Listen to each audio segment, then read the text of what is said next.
Hey guys, welcome back to Drew's Forge. Today is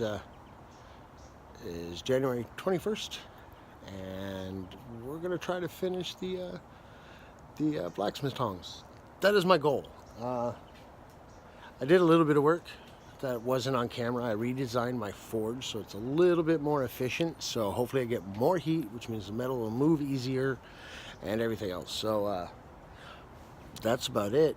I'm gonna start the forge up here, and once it's warmed up, we'll start hitting some metal. All right. Okay, so I got the forge fired up. As you remember last time, we were working on a set of rebar tongs.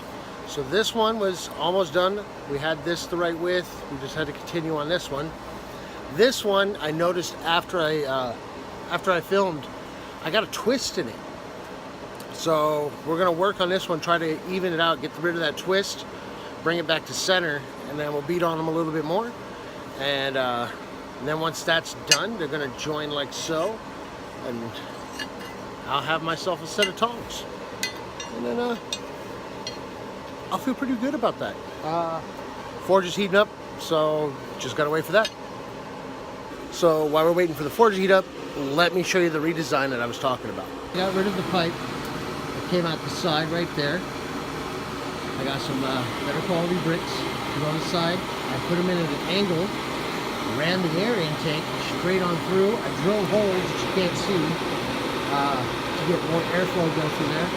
So this way and then this part's removable so I can adjust it, as well as come around this side, I can run it straight through so I can heat the metal just in the middle if I want to, for twists and bends and other stuff like that.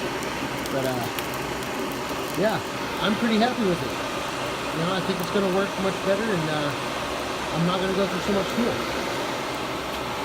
So that was a redesign, and that's what I've been doing since the last video, because it's been raining here, and when it's raining I really can't get out here and forge because it will ruin my hairdryer. I'm so sad. I don't want to ruin my hairdryer. Just kidding. No, but it would ruin my hairdryer because obviously water and electricity don't mix. But enough of me talking. Let's start hitting metal.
So here's where my inexperience comes in.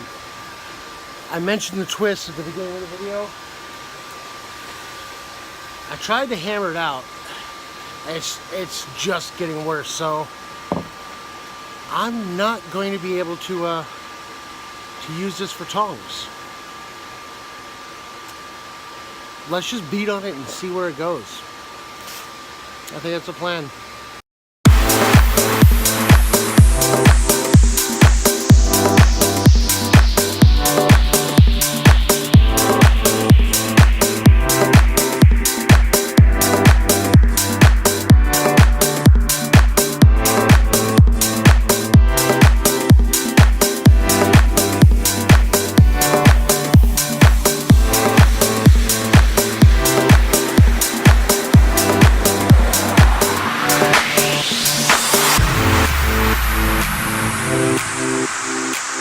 Okay, so I've been beating on it for a little bit now, and tongs are out of the question. I knew that when I said it earlier. So I'm going to attempt my first blade-shaped object.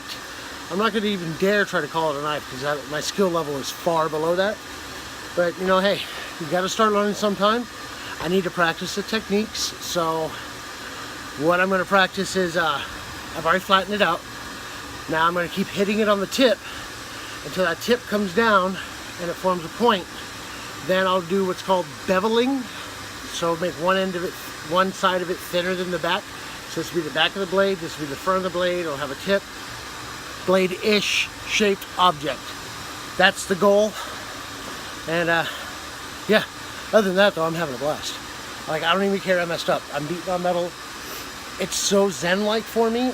I don't even know how to describe it. Like, it's great. But let's get back to hitting it.